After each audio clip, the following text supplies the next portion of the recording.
신약성경 277페이지 고린도전서 11장 17절로 34절까지의 말씀 찾으신 줄 알고 제가 봉독해 드리도록 하겠습니다. 17절입니다. 내가 명하는 이 일에 너희를 칭찬하지 아니하나니 이는 너희의 모임이 유익이 못되고 도리어 해로움이라. 먼저 너희가 교회에 모일 때에 너희 중에 분쟁이 있다 함을 듣고 어느 정도 믿거니와 너희 중에 파당이 있어야 너희 중에 옳다 인정함을 받는 자들이 나타나게 되리라. 그러즉 너희가 함께 모여서 주의 만찬을 먹을 수 없으니 이는 먹을 때에 각각 자기의 만찬을 먼저 갖다 먹으므로 어떤 사람은 시장하고 어떤 사람은 취함이라. 너희가 먹고 마실 집이 없느냐? 너희가 하나님의 교회를 업신여기고 빈궁한 자들을 부끄럽게 하느냐? 내가 너희에게 무슨 말을 하랴? 너희를 칭찬하랴? 이것으로 칭찬하지 않노라. 내가 너희에게 전한 것은 주께 받은 것이니 곧 주 예수께서 잡히시던 밤에 떡을 가지사 축사하시고 떼어 이르시되 이것은 너희를 위하는 내 몸이니 이것을 행하여 나를 기념하라 하시고 식후에 또한 그와 같이 잔을 가지시고 이르시되 이 잔은 내 피로 세운 새 언약이니 이것을 행하여 마실 때마다 나를 기념하라 하셨으니 너희가 이 떡을 먹으며 이 잔을 마실 때마다 주의 죽으심을 그가 오실 때까지 전하는 것이니라. 그러므로 누구든지 주의 떡이나 잔을 합당하지 않게 먹고 마시는 자는 주의 몸과 피에 대하여 죄를 짓는 것이니라. 사람이 자기를 살피고 그 후에야 이 떡을 먹고 이 잔을 마실지니 주의 몸을 분별하지 못하고 먹고 마시는 자는 자기의 죄를 먹고 마시는 것이니라. 그러므로 너희 중에 약한 자와 병든 자가 많고 잠자는 자도 적지 아니하니 우리가 우리를 살폈으면 판단을 받지 아니하려니와 우리가 판단을 받는 것은 주께 징계를 받은 것이니 이는 우리로 세상과 함께 정죄함을 받지 않게 하려 하심이라. 그런즉 내 형제들아 먹으러 모일 때에 서로 기다리라. 만일 누구든지 시장하거든 집에서 먹을지니 이는 너희의 모임이 판단받는 모임이 되지 않게 하려 함이라. 그 밖의 일들은 내가 언제든지 갈 때에 바로 잡으리라. 아멘. 매년 12월이 되면 저에겐 참 여러 가지 생각들이 많습니다. 특별히 제가 2012년도 10년 전에 12월에 이 교회에 부임을 했고 그 전에 3년 전에는 12월에 이 교회에서 사임을 했습니다. 그래서 12월이 되면 저에게는 좀 특별한 일이 있습니다. 마음 들어요. 그리고 이제 저 같은 경우는 또 결혼기념일이 12월이기 때문에 또 새롭게 제 2의 인생이 시작되는 그런 달이기도 합니다. 그래서 이 11회 되면 늘 하나님 앞에 물어요. 하나님, 제가 한 해 동안 열심히 나름대로 했는데 과연 목회를 잘했습니까? 못했습니까? 하나님, 나는 성도들에게 좋은 목사입니까? 아닙니까? 이런 기도를 드리면서 제 자신을 좀 돌아보고 만약에 좋은 목자가 아니라면 어떻게 되나 이 문제를 고민하면서 그렇게 한 해를 준비하고 한 해를 시작을 합니다. 여러분들 어떻게 이 12월을 보내고 계신지 모르겠습니다. 제가 늘 광고를 하면서 매년 12월이 되면 한 해를 말씀과 기도로 우리가 잘 마무리하자, 영적으로 좀 돌아보자 라고 광고를 드리는데 여러분들이 12월을 어떻게 보내시는지 모르겠습니다.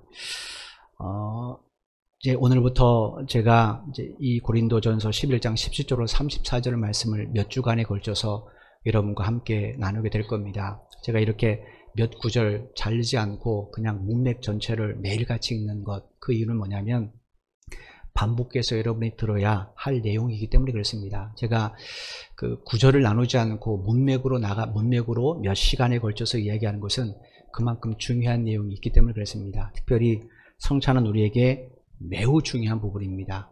우리의 신앙, 또 하나님에 대한 우리의 믿음과 직결되는 것이 성찬이기 때문에 몇 주에 걸쳐서 이 본문을 계속적으로 함께 읽으면서 반복해서 그 내용을 좀 알아야 우리가 성찬을 함부로 대하지 않을 수도 있고 또 성찬을 통해 죄를 범하는 일을 범하지 않을 수 있고 오히려 그 반대로 성찬을 통해 주께서 우리에게 성찬을 제정해 주신 그 은혜와 의미를 바로 우리가 깨닫고 또 누릴 수가 있기 때문에 그렇습니다. 여러분 아시는 것처럼 1세기 초대교회 성도들이 기독교에 대한 로마 제국의 박해를 피해 피신했다는 것이 바로 지하 무덤입니다. 이 지하 무덤을 가리켜서 이제 카타콤이라고 말을 하죠. 그 2000년 전에 로마 사람들은 그 땅을 구입해서 그곳에 가족을 위한 무덤을 만들었습니다. 옛날에도 보면 뭐 문종에서 땅을 사가지고 거기에 가족들을 쭉 묻기도 하지 않습니까? 그런데 문제는 가난한 사람들 같은 경우, 경제적 여력이 없는 사람 같은 경우는 땅을 살 수가 없습니다. 그죠? 우리나라도 보면 부잣집이나 그런 집들은 산을 하나 통째로 사든지 땅을 사서 무덤을 만들어서 이렇게 죽은 가족들의 시신을 안치시키지만, 진짜 가난한 사람들, 뭐 하인이나 이런 사람들은 그것조차 없거든요. 그러니까 사실은 가족들 간에 누가 돌아가셔도 이 시신을 무덤을 사서 안치하기가 어렵습니다. 로마 제국도 마찬가지예요. 부자들이야 땅을 크게 사가지고 아주 멋있게 가족의 의미를 구상하지만, 노예들이나 이런 종들 같은 경우는 그게 안 된단 말이에요. 그래서 가난한 사람들이 어떻게 했는가, 주변에 있는 자연적인 동굴을 이용해서 거기다가 가족의 시신을 안치했습니다. 거기 안치해서 입구를 닫아 놓으면 날짐승들이 그 시신을 훼손하지도 않을 것이고, 또 본인 입장에서도 그래도 사랑하는 부모나 또 사랑하는 사람을 떠나보내는데 마음의 위안이 되지 않습니까? 그래서 자연적인 동굴을 이용해서 이제 무덤을 사용했어요. 그런데 문제는 자연적인 동굴이 무제한으로 있는 건 아니지 않습니까? 수요는 정해져 있을 거란 말이에요. 그러니 해마다 세월이 지나면서 그 동굴들이 하나하나 차가지 않습니까? 나중에는 자연적인 동굴을 찾을 수 없는 상황이 이르게 됩니다. 그래서 그때는 가난한 사람들이 어떻게 했는가? 그때는 땅을 팠습니다.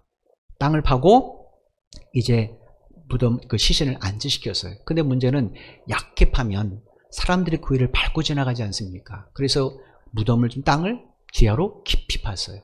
깊이 파들어갔어요. 그리고 이제 거기다가 시신을 안치하고, 그 다음에 우리로 말하면 뭐 제사 같은 거 옛날에 있을 때는 뭔가 그런 의미를 두게 된 공간을 좀 만들었습니다. 언제든지 와서 시신을 볼 수 있도록 그렇게 공간을 좀 만들었어요.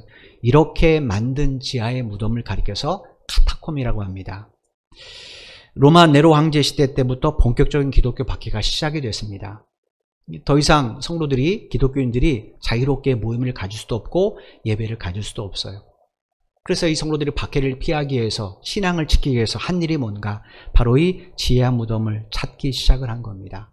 이 지하 무덤 안에 들어가서 계속해서 안쪽으로 더 깊이 파들어가는 겁니다. 그러면 입구가 좁고 그렇기 때문에 발각이 돼도 쉽게 잡히지 않습니다. 대신에 안은 훨씬 넓은 공간이 있어서 어느 정도 이렇게 움직일 수 있고 모일 수 있는 공간을 만들었어요. 이런 것이 이제 카타콤입니다. 학자들에 의하면 로마 제국 박해 당시에 기독교인들이 이런 지하 무덤에 들어가서 약 200년에서 300년을 핍박을 견뎠답니다. 그러면 생각해 보십시오. 부모인 내가 들어가는 것, 그 다음에 뭐 나 혼자 들어가는 것은 상관없습니다. 그런데 어린 자식들을 데리고 들어가는 것, 또 가족들 가운데 누가 병에 걸렸으면 그 사람들을 데리고 지하 무덤에 들어가는 것, 이거 쉬운 문제 아니거든요. 아프면 병원을 갈 수 있습니까? 약을 살 수 있습니까? 음식을 어떻게 구할 수 있습니까? 그 지하에서 무슨 농사 지을 수도 없잖아요. 그저 밤에면 기어 나와가지고 이렇게 주변에서 음식을 얻거나 아니면 자연에서 음식을 얻어서 생활을 해야 된단 말이에요. 이 성도들이 왜 이런 일을 선택했는가? 살기 위해서? 살기 위해서라면요, 예수님 부인하면 됩니다. 그럼 핍박 없어요. 살기 위해서라면, 예수만 부인하면 자기의 직장, 사업 전혀 문제 없습니다. 자식 키우는데 전혀 문제 없어요. 그럼 왜 직장도 잃고 자식도 힘들게 하는 그런 일을 선택했는가? 단 하나, 믿음을 지키기 위해서입니다. 믿음 지키겠다고 그들은 모든 걸 포기하고 지하 무덤에 들어갔어요. 그리고 거기서 생을 마감합니다. 이것이 200년, 300년이 흘렀어요. 그런데도 어떻게 이 초대교회 성도들은 그 핍박 속에서도 믿음을 지킬 수 있었는가? 어떻게 신앙을 지킬 수 있었는가? 이거 궁금하지 않습니까? 그래서 학자들이 여기에 대해서 많은 질문을 하다가 성경 고고학자들이 이 질문에 대한 답을 찾았습니다. 그게 뭐냐면 카타콤에서 성도들이 믿음을 지키기 위해서 남긴 벽화들이 있습니다. 벽에다 그린 그림들입니다. 그걸 통하여 성도들이 어떻게 믿음을 지켰는지를 짐작할 수 있게 되는 거예요. 그 벽화 가운데 제일 많았던 게 뭐냐면 성찬과 관련된 상징적인 그림들이었어요. 앞에 그림을 잠깐 보십시오. 이 사진은 이탈리아 로마의 아피아 가두에 있는 칼리스토 카타콤이라는 지하 무덤이에요. 현재 로마 주변에는 약 60여 개의 카타콤이 발견됐다고 그래요. 로마를 넘어서도 그 주변에 훨씬 더 많이 있죠. 소아시아족도 마찬가지고. 그 중에 이 칼리스토 카타콤은 로마에서 발견된 카타콤 중에서 가장 규모가 큽니다. 터널 길이가 19km래요. 굉장히 긴 거죠. 학자들의 연구에 의하면 1세기부터 4세기 동안 여기에 묻힌 기독교인들만 50만 명에 달한다고 합니다. 그러니까 50만 명이 여기서 신앙 지키다가 생을 마감한 거예요. 이 사진 속에서 밑에 시커먼 부분은 사람의 죽은 시신을 안치한 장소입니다. 여기다 시신을 놓고 그냥 벽을 흙으로 살짝 덮은 거예요. 그리고 그 위에다가 이런 그림들을 그렸어요. 이 벽화에 새겨진 그림이 뭔가, 이게 그 당시 성도들이 나눴던, 지하 감옥에서 나눴던, 무덤에서 나눴던 성찬식 모습입니다. 그걸 그렸어요. 우리 주님 앞에 가는 그날, 거기서 만나는 그날 같이 성찬을 나누자는 거죠. 그 다음 사진 하나 더 보여주겠습니다. 이 사진은 이탈리아 로마의 비아 살라리아에 위치한 프리실라라는 카타콤입니다. 그 내부에 있는 사진인데 벽화를 한번 보십시오. 이 카타콤은 별명이 하나 있습니다. 지하 납골당의 여왕이라는 별명이 있어요. 이게 규모는 크지 않은데 왜 이런 별명이 있는가? 기독교인들의 유해가 굉장히 많이 발견됐기 때문에 그렇습니다. 여기도 보면 그 무덤 위에 뭐가 있습니까? 성도들이 성찬을 나누는 모습이 그려져 있습니다. 이 외에도 로마 주변에 있는 많은 카타콤들, 거기에 이런 성찬의 벽화들이 많이 남아있다고 그래요. 이걸 보면서 학자들이 생각해 본 겁니다. 아, 성도들이 어떻게 이 어려운 상황에서도 끝까지 믿음을 지킬 수 있었는가? 그건 바로 성찬 때문이라는 거예요. 왜냐? 그리스도인들에게 성찬은 예수님과 하나가 되는 신비한 연합의 상징입니다. 주께서 제자들에게 떡과 잔을 떼어주면서 뭐라고 했습니까? 이것은 내가 너희를 위한, 십자가에서 너희를 위해 찢어주는 몸이고 너희를 위해 흘리는 피라는 거예요. 그러니까 그걸 먹는 사람은 그것의 주체이신 주님과 하나가 되는 거죠. 그죠? 하나가 되는 거죠. 그러니까 그리스도인들은 이 성찬을 먹으면서 예수님도 우리를 위해서 몸과 피를 다 찢어주셨다. 주님은 우리를 위해서 그 고난을 다 당하셨다. 근데 어떻게 우리가 그 주님을 믿노라면서 그 주님을 배반할 수가 있는가? 그래서 그들은 성찬을 하면서 우리가 누구인지, 비록 우리가 지금 이렇게 힘들고 살지만 그러나 우리는 반드시 부활의 주님과 함께 영원한 삶을 살 것을 그들이 고백하면서 함께 격려하면서 신앙을 지켰던 거예요. 그래서 이 숨어 살면서도 그들은 이 벽화를 들어가며 힘을 얻고 주님의 십자가의 고난을 묵상하고 부활의 소망을 바라보면서 그렇게 고난을 견뎠던 겁니다. 이처럼 초대교회 성도들의 신앙생활의 중심엔 뭐가 있었는가? 성찬이 있어요. 성찬은 주님과 하나가 되는 연합이고 그 성찬을 나눈 모든 성도들이 주 안에서가 하나가 되는 의식입니다. 오늘부터 여러분과 나누게 될 고린도전서 11장 10절로 34절까지 말씀이 성찬에 관한 이야기예요. 그런데 이 내용은 우리가 2주간에 걸쳐서 살펴봤던 앞선 11장 2절로 16절 말씀과 전혀 동떨어진 내용이 아니에요. 우리가 보기에는 이 11장 2절로 16절에 무슨 내용이었습니까? 여자 성도들이 예배 시간에 머리에 예배볼 쓰는 물건이에요. 이거하고 성찬하고 무슨 연관이 있습니까? 그죠? 그런데 11장 하나에 동일하게 내용이 달려있어요. 이거 뭔가? 바울이 이 여자 성도들이 예배 시간에 머리포 쓰는 이 말을 하다가 갑자기 성찬을 꺼낸 것은 두 개 다 연관성이 있기 때문에 그렇습니다. 어떤 연관성이 있는가? 여러분 조금 전에 말씀드린 것처럼 앞에 있는 부분은 바울이 여자 성도들이 과연 예배 시간에 머리포 쓰는 것이 정당한가에 대한 목회적인 답변이었어요. 뭐라고 바울이 답변했습니까? 교회는 창조주 하나님께서 세우신 그리스도의 몸입니다. 교회의 머리 되신 예수님께서는 그 아버지 하나님 앞에 영적 질서에 순종을 했어요. 우리가 그 주님을 믿는다면 우리도 주님을 본받아서 영적 질서에 순종해야 되죠. 그래서 하나님의 창조 질서에 순종한다라는 고백의 의미로 여자 성도들은 예배 때 머리에 예배포를 쓰고 예배하는 것이 좋다, 이렇게 권면을 했어요. 여러분 아시는 것처럼 우리가 믿는 하나님은 삼위일체 하나님입니다. 우리가 이 삼위일체 하나님에 대해서는 과거에 제가 교회론을 몇 주간 할 때 아주 구체적으로 여러분에게 설명을 드린 적이 있어요. 오늘은 잠깐만 살펴볼 텐데, 구체적으로 이 삼위일체 하나님을 조금 더 알고 싶으신 분들은 옛날에 교회론 있습니다. 그 유튜브에 아마 있을 거예요. 그걸 좀 참고해 주시면 됩니다. 구약성경 창세기 1장 1절에 보면 뭐라고 되어 있는가? 태초에 하나님의 천지를 창조하셨다라고 되어 있어요. 뭐로 창조하셨는가? 말씀으로 창조됐어요. 창조가 어떻게 시작됐습니까? 하나님께서 빛이 있으라 말씀하심에 빛이 만들어진 것으로 창조가 시작됐어요. 그러니까 말씀을 통해 세상이 창조됐어요. 근데 이 말씀에 관해서 요한복음 1장 1절 2절에 보면 주님께서 사도 요한을 통해서 이렇게 기록하게 하셨습니다. 요한복음 1장 1절 2절입니다. 태초에 말씀이 계시니라. 이 말씀이 하나님과 함께 계셨으니 이 말씀은 곧 하나님이시니라. 그가 태초에 하나님과 함께 계셨고. 자, 창세기 1장에는 태초에 하나님이 천지를 창조하셨어요. 근데 그 태초에 요한복음 1장에는 누가 계셨어요? 말씀이 계셨어요. 그러니까 하나님께서 말씀으로 세상을 창조하시는데 그 말씀이 단순한 언어가 아니었다라는 거예요.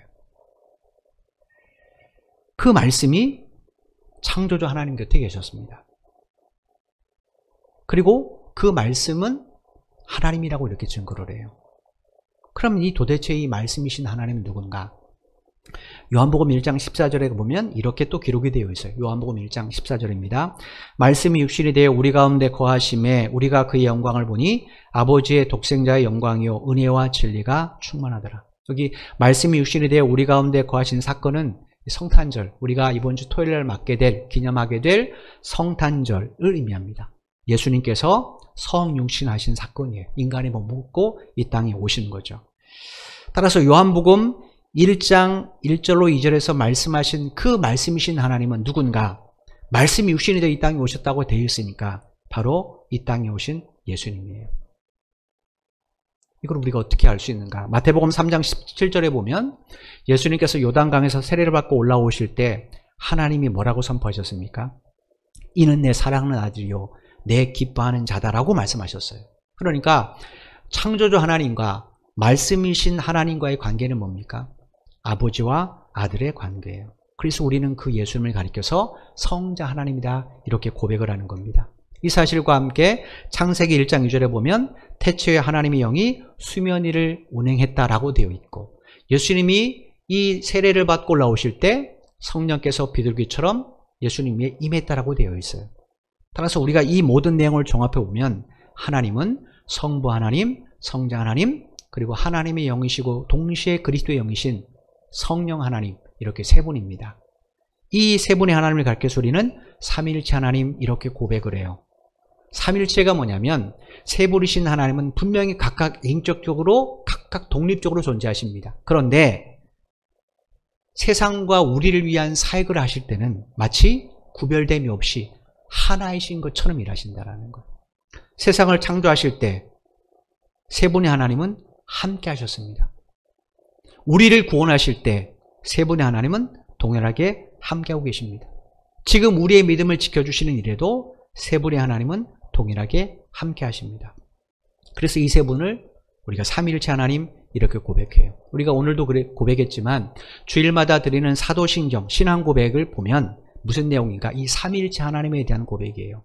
나는 전능하신 아버지 하나님, 천지의 창조주를 믿습니다. 성부 하나님을 믿습니다. 나는 그의 유일하신 아들 우리 주 예수 그리스도를 믿습니다. 성자 하나님을 믿습니다. 그리고 맨 마지막에 나는 성령을 믿습니다. 우리가 삼위일체 하나님을 고백합니다. 어떻게 이런 일이 있을 수 있을까? 인간의 머리로는 이해가 안 가죠. 왜냐? 만약에 우리 머리로 이해가 된다면 하나님은 인간보다 하등한 존재죠. 그죠? 그렇지 않습니까? 여러분이 예를 들어서 이 애완동물을 키울 때 그 애완동물이 주인인 나의 마음을 다 안다? 그럼 그 애완동물이 주인보다 뛰어난 존재입니다. 그죠? 인간의 머리로는 삼위일체 하나님을 다 알 수가 없습니다. 다만 우리는 성경을 통해 하나님이 계시해 주신 것을 통해서만 하나님을 더듬어 알 수 있는 것뿐이에요. 중요한 것은 이 세 분의 하나님 사이에 높고 낮음이 있는가? 성부 하나님은 아주 높은 계급이고 성자 하나님 그보다 하등한 계급인가? 그렇지 않습니다. 왜냐? 세 분 모두 하나님으로서의 위격과 본질은 동일합니다.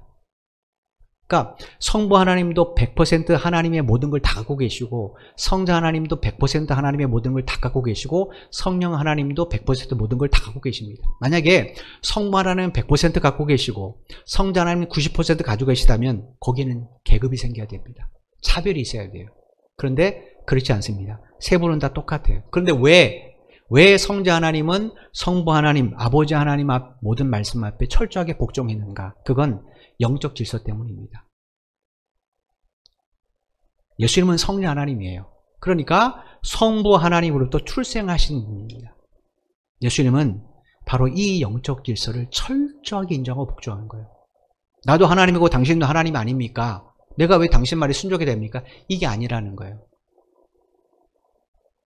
나도 똑같은 하나님이지만 그러나 나는 당신으로부터 출생했습니다.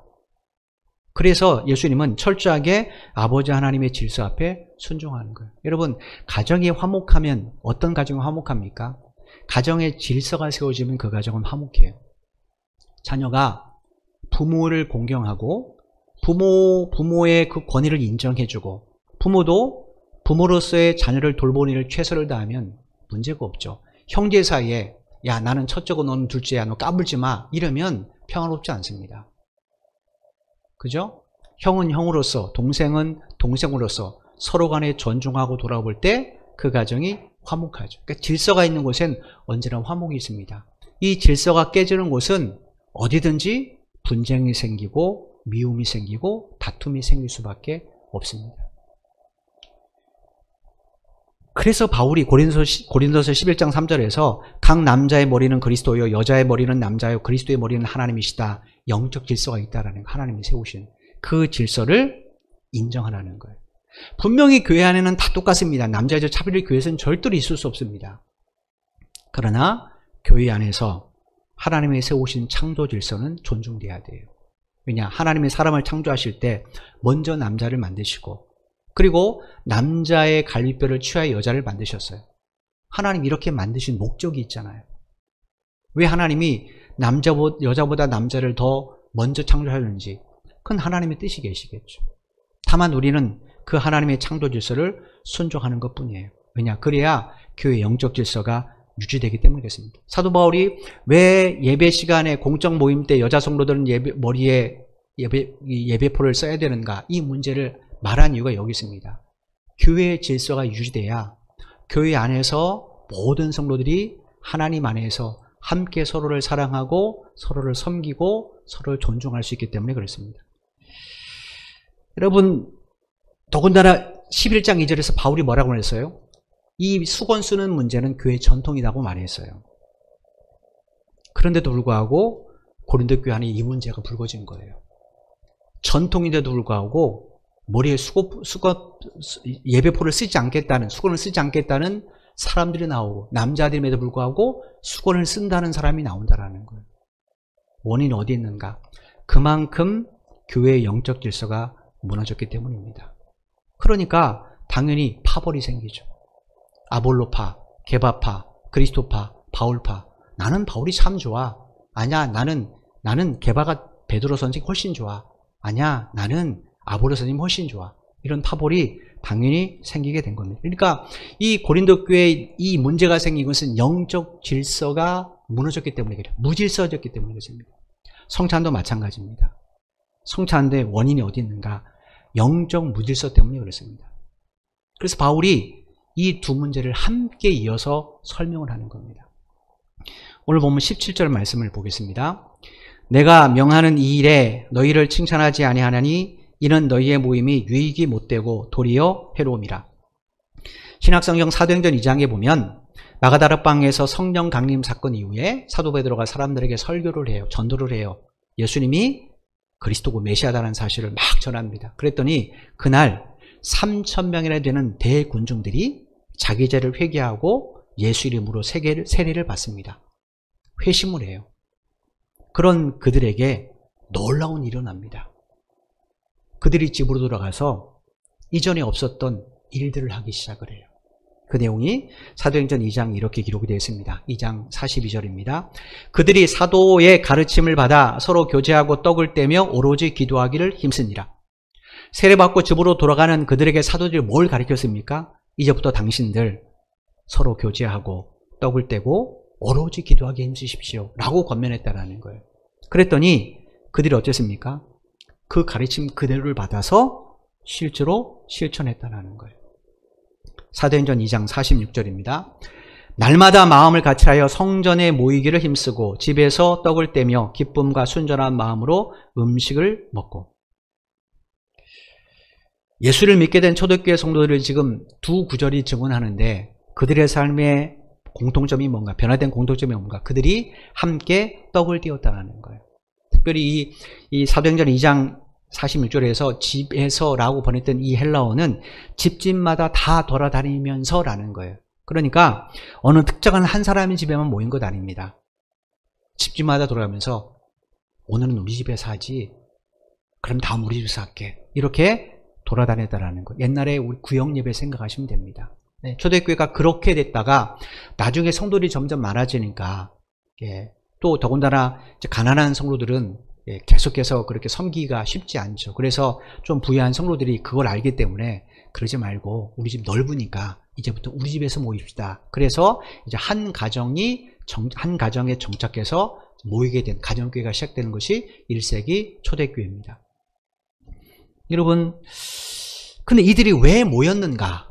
왜 이렇게 집집마다 모였는가? 여기 보니까 떡을 떼며 기쁨과 순전한 마음으로 음식을 함께 먹기 위해서다라고 2장 40절에 기록이 되어 있습니다. 여기서 순전한이라는 이 헬라어는 순박한이라는 뜻이에요. 소박한이라는 뜻이에요. 그러니까 뭐 다른 성도들에게 뭘 자기 요리 실력을 과시하거나 혹은 자기의 뭐 재력을 과시하거나 이래서 준비한 게 아니에요. 소박한 것. 오늘 이번 주는 우리 집에서 모입시다. 우리 먹을 것 없습니다. 그냥 우리 먹는 것에다 숟가락 몇 개 얹을게요. 그냥 와서 같이 먹읍시다. 이렇게 소박한 음식을 나누기 위해서 그들이 모였다라는 거예요. 근데 중요한 것은 여기 떡을 떼며라는 단어입니다. 이 떡을 떼며라는 이 말 가운데서 떼며라는 이 단어가 찢다라는 뜻이에요. 여러분, 우리가 뭐 떡을 먹을 때 나눠준다고 말하지 찢는다고 말하지 않습니다. 그죠? 근데 왜 찢는다고 했는가? 찢는다는 것은 그 떡이 상징하는 것을 함께 나눈다는 의미를 강하게 표현하기 위해서 쓴 단어예요. 그러면 예수님과 관련해서 이 떡이 상징하는 게 뭔가? 여러분 다 아시는 것처럼 십자가에 달리신 주님의 몸이에요. 주님께서 십자가에 달리시기 전에 전날 밤에 제자들과 마지막 만찬을 나누셨습니다. 그 자리에서 제자들에게 떡을 떼어주시면서 다음같이 말씀해 주셨어요. 누가복음 22장 19절입니다. 또 떡을 가져 감사 기도하시고 떼어 그들에게 주시며 이르시되 이것은 너희를 위하여 주는 내 몸이라 너희가 이를 행하여 나를 기념하라 하시고. 유대사회 때 이때 6월절 만찬은 그냥 이렇게 한 사람에 하나씩 떡을 분배한 게 아닙니다. 큰 떡을 함께 찢어서 나눠주는 시스템이었어요. 그러니까 여기도 떼어라는 이 단어가 찢는다는 단어입니다. 주님께서 제자들에게 이 떡을 주면서 뭐라고 말했어요? 이거는 십자가에 달린 내 몸을 상징하는 것이다, 이렇게 이야기를 했어요. 그러므로 초대교회 성도들이 함께 모여 떡을 뗐다. 이건 뭡니까? 그냥 음식을 먹었다는 의미가 아닙니다. 이거는 주님의 이 명령에 순종하기 위해서 그들이 성찬 나눴다라는 거예요. 성찬 예식을 했다라는 거예요. 근데 포도주는 어디 있는가? 유대인은 관습상 떡을 먹을 때 옆에 언제나 포도주를 함께 듭니다. 그러니까 떡을 먹었다 그러면 당연히 포도주는, 왜냐? 음료가 없기 때문에. 우리처럼 물이 이렇게 마실 수 있는 분이 아니라 석회질이기 때문에 물을 마실 수 없습니다. 그래서 그들은 물 대신에, 음료 대신에 포도주를 마시는 거예요. 당연히 있기 때문에 언급을 안 하는 거예요. 그러므로 지금 우리가 이 내용을 통해 알 수 있는 게 뭔가? 초대교회 성도들은 모일 때마다 주님의 명령에 순종하기 위해서 성찬을 행했다는 거예요. 오늘 본문 17절에 바울이 말하는 너희의 모임은 바로 이 성찬 모임을 말합니다. 17절 다시 한번 보겠습니다. 내가 명하는 이 일에 너희를 칭찬하지 아니하나니 이는 너희의 모임이 유익이 못되고 도리어 해로움이라. 1세기 초대교회 성도들은 어떻게 모이는가? 우리는 낮에 이렇게 모이 예배하지만 그 당시에는 그렇게 모이지 못했어요. 왜냐하면 노예 출신이나 혹은 힘들게 매일매일 일해서 먹고 사는 사람들이 많았기 때문에 그 사람들은 저녁에 해가 지면 일을 못 하잖아요. 지금 우리는 형광등도 막 켜서 일할 수 있지만 옛날에는 해가 지나면 일을 못 합니다. 불빛이 없기 때문에. 그러니까 해가 져야 그 사람들은 이제 자기 일에서 벗어날 수 있거든요. 그래서 주일 저녁에 모였어요. 모여서 그들이 어떻게 하는가, 모일 때마다 각자 음식을 가져옵니다. 그 음식을 가지고 함께 나눠서 먹습니다. 애찬이라고 그래요. 사랑의 식사를 나눕니다. 우리가 이 코로나 전에 점심때 식사한 거하고 똑같은 거예요. 그리고 애찬을 나누고 곧바로 뭐 했는가, 성찬 예식을 나눴습니다. 떡과 포도주를 가지고 성찬 예식을 나눴어요. 지금 그 이야기입니다. 고린도 성도들은 초대교회 이 전통을 따라서 그들도 모일 때마다, 주일날 모여서 예배할 때마다 이 성찬을 나눴다라는 거예요. 그럼 여러분, 이 모임은 칭찬받아 마땅한 모임이지 않습니까? 그죠? 이게 나쁜 모임이 아니잖아요. 근데 바울이 지금 7절에 뭐라고 말해요? 나는 너희들의 모임을 칭찬할 수 없다라는 거예요. 여러분, 11장 2절에서 바울이 무슨 얘기했습니까? 너희가 모든 일에 나를 기억하고 또 내가 너에게 전해준 그 전통을 너희들이 그대로 지켜서 너희를 칭찬한다고 말했어요. 지금 이건 교회 전통을 지키는 문제입니다. 안 한 게 아니에요. 근데도 바울이 뭐라고 말했는가?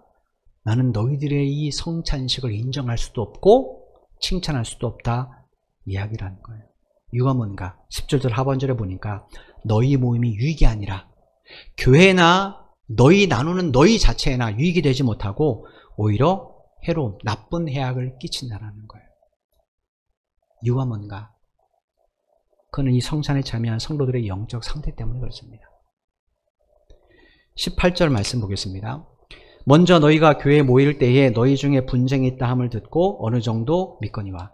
여기서 교회에 모일 때, 성찬을 위해 모일 때를 말해요. 주님께서 우리에게 성찬을 제정해 주신 목적이 뭔가? 주님과 하나 되게 하기 위해서. 그리고 그 떡을 나눈 모든 성도들이, 성찬을 나눈 모든 성도들이 주 안에서 서로 하나가 되게 하기 위해서. 되면서 우리는 누구인가? 나 함께 옆에 신앙사는 저 사람은 누구인가? 확인하고 주 안에서 우리가 하나임을 확인하기 위해서. 그러니까 주님은 우리가 하나 되게 하기 위해서 성찬을 우리에게 제정해 주신 거예요. 그래서 성찬 시대도 성찬을 제정하시고 나서 서로 사랑하라 이렇게 말씀하신 겁니다. 그런데 고린도 성도들은 그 반대였다라는 거예요. 여러분, 이 18절 말씀을 헬라어 성경에 보면 목적격이 딱 하나 있습니다. 단 한 단어만 목적격이 사용되어 있어요. 그게 뭐냐면 분쟁이라는 단어예요. 이걸 목적으로 모였다는 이야기죠. 그러니까 그들은 성찬식을 위해서 모이긴 모였는데 무슨 목적으로 모였는가? 주 안에서 하나 되기 위해서, 내가 누군지를 확인하기 위해서, 성도들을 서로 옆에 있는 성도와 하나하고 서로 사랑하기 위해서, 그게 아니라는 거예요. 분쟁을 위해서 모였다는 거예요. 그러니 여러분, 이 모임 가운데 성찬을 제정해 주신 주님의 의미, 주님의 은혜가 임하겠습니까? 임하지 않죠. 성찬이 뭘 기념하는 예식입니까? 우리 죄를 위해 십자가에 달려 죽으신 주님의 몸, 흘리신 주님의 피를 기념하고 감사하는 예식이에요. 그런 성찬을 분쟁을 위해서, 그렇게 예수 그리스도의 십자가는 없는 거죠. 분쟁을 생했다? 그건 뭐가 같겠습니까? 십자가에 달려 주신 주를 모독하는 것과 똑같은 겁니다. 그래서 바울이 27절에서 나중에 살펴보겠지만 누구든지 주의 떡이나 잔을 합당하지 않게 먹고 마시는 자는 주의 몸과 피에 대하여 죄를 짓는 것이다 책망한 겁니다. 합당하지, 나중에 살펴보겠지만 이게 무슨 의미냐면 아무 생각 없이 그냥 종교적 형식이니까 에이 하나보다 그리고 참여하는 걸 말해요. 여러분, 우리가 지난달 추수감사절에 성찬식을 나눴어요. 그리고 성탄절이 되면 또 모든 교회가 성찬식을 함께 나눕니다. 근데 코로나로 인하여 어렵잖아요. 제가 일부에 또 말씀드렸지만 오늘 아침에 어제 이제 아신 것처럼 눈이 많이 맞지 않습니까? 아침에 소독하고 교회 방역을 하고 그다음에 교회 앞뒤로 눈을 막 쓸면서 막 제거하면서 하나님 앞에 이 문제를 놓고 간절히 기도했어요. 하나님, 설교를 준비하는 입장에서는 얼마나 제가 마음이 찔리겠습니까? 코로나 때문에 성찬은 행할 수 없는 것 같은데 이 말씀을 가만히 읽어보면 초대교회 성도들은 이 성찬 지키겠다고 모든 걸 다 포기하고 지하로 들어갔는데 우리는 살겠다고 성찬을 안 한단 말이에요. 목사로서 고민이 되는 거예요. 하나님 어떻게 했으면 좋겠습니까? 어떻게 했으면 좋겠습니까? 그 기도한 끝에 올해는 성찬을 하기로 했습니다. 1부, 2부 나누시면 됩니다. 1부 예배 자리 많습니다. 가능하시면 1부 좀 오십시오. 1부 예배 때, 2부 예배 때 우리가 추수감사절처럼 그렇게 성찬을 하면 됩니다. 대신에 여러분이 한 주간 동안 좀 조심하셔야 돼요. 제가 성찬을 원래 광고를 하면 이번 주에 성찬이 있습니다 할 때는 늘 할 말이 뭡니까? 한 주간 동안 경건하게 사시라는 거예요. 왜냐? 성찬을 함부로 대하면 우리는 죄를 짓는 거거든요. 우리가 나중에 이제 12장 좀 더 깊이 들어가면 성찬이 얼마나 엄중한가를 깨닫게 됩니다. 생각해 보십시오. 초대교회 성도들은 믿음 지키겠다고 지하로 들어갔습니다. 그것도 무덤에. 시신의 썩은 냄새가 진동하는 그 문 들어가서.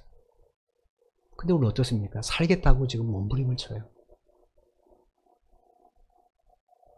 그래서 이번에는 성찬을 하는 것이 좋겠다라고 생각을 해서 어제까지 제가 결론을 못 내렸어요. 아침에 이제 땀을 뻘뻘 흘려가면서 앞뒤를 잘 미고 눈을 밀면서 가만히 생각을 해봤습니다. 도대체 교회의 존재가 뭔가? 초대교회 성도들은 성찬 때문에 믿음을 지켰는데 우리는 도대체 어떻게 믿음을 지키고 있는가 돌아보게 됐습니다. 여러분 힘드시지만 아이들 때문에 혹 못 오시는 분들이 계시면 좀 양해를 구합니다. 그냥 마음으로 함께 참여하십시오. 온라인 성찬 하는 데도 있기는 합니다. 근데 제 신앙에는 좀 아닌 것 같아요. 왜냐? 성찬과 세례는 매우 중요한 표지인데 세례를 생각해 보십시오. 자, 온라인으로 세례를 베풀 수 있습니까? 제가 여기서 성부와 성자와 성자님을 안목의 성도에게 세례를 베풉니다 그러면 온라인상에서 자신이 물을 손 적셔가지고 자가 세례하면 되겠습니까? 셀프로? 그건 아니잖아요. 성찬도 마찬가지. 성찬은 함께 모인 그 예배 시간에 함께 모인 사람들이 나누는 겁니다. 그래서 성찬을 온라인으로 하는 것 신학적으로 문제가 많습니다만 저는 좀 약간 고민거리가 됩니다. 그래서 힘들지만 모이는 사람들끼리 하는 게 맞는 것 같아요. 한 주간 동안 여러분이 몸을 좀 조심하셔서 성찬에 다 같이 참여하셨으면 참 좋겠습니다. 그리고 뭐 갑자기 문제 생겨서 참여 못하신 분들은 죄송하지만 마음으로 함께 영상을 보시면서 참여하시면 감사할 것 같습니다. 저희 교회는 일부 예배 나눠서 드리면 충분히 그것을 감당할 수 있습니다. 제가 왜 이렇게까지 이야기하는가? 우리의 믿음을 지키기 위해서입니다. 우리의 믿음을 지키기 위해서. 여러분 곰곰이 생각해 보십시오. 나는 왜 예수를 믿는가? 예수를 왜 믿는가? 지금 내게 뭐가 필요한가? 과연 지금 만약에 초대교회 성도 같은 예배를 드릴 수 없는 박해가 온다면 나는 어떻게 결정할 건가? 곰곰이 한번 돌아보십시오. 이 성찬의 문제는 우리가 주님과 하나 되는 매우 중요한 예식이에요. 또 성찬을 나눔으로 주님의 몸과 피를 함께 나눈 옆에 있는 사람이 바로 내 믿음의 진짜 형제 자매임을 확인하는 자리입니다. 그래서 성찬은 매우 중요한 거예요. 광고해 드린 것처럼 아이들 때문에 아이들과 함께 오고 싶으신 분들은 미리 연락을 주시면 이제 아이들 그걸 좀 위해서 뭔가를 그래서 좀 준비하도록 하겠습니다. 그러나 그렇지 않으신 분들 갑자기 발열이 생기거나 인후통이 생길 수도 있잖아요. 그런 분들은 온라인으로 함께 참여하시면 참 좋겠습니다. 여러분 이런 성찬을 행하기를 원하시면 여러분 한 주간 동안 좀 이번 주간은 좀 경건하게 여러분을 돌아보는 그런 한 주간이 되시길 바랍니다. 우리의 몸은 내 것이 아닙니다. 주님의 몸과 바꾼 주님의 몸이에요. 우리의 모든 것이 마찬가지입니다. 이렇게 우리가 성찬을 준비한다면 이번 주 토요일날 성탄 감사 예배 때 성찬을 나눌 때 진정한 성찬의 은혜가 여러분에게 임하게 될 것이고 그것이 여러분의 가정과 여러분의 자녀에게도 그대로 임해서 정말로 성찬을 통해 주시는 그 하나님의 은총과 은혜와 기쁨을 마음껏 만끽하게 될 것입니다. 한 주간 여러분 새벽 예배에 나오실 분들은 오셔서 기도하시고 그렇지 못하신 분은 가정에서 기도하시면서 성찬을 잘 준비하는 한 주간이 되시기를 주님의 이름으로 축원을 드립니다. 기도드리겠습니다.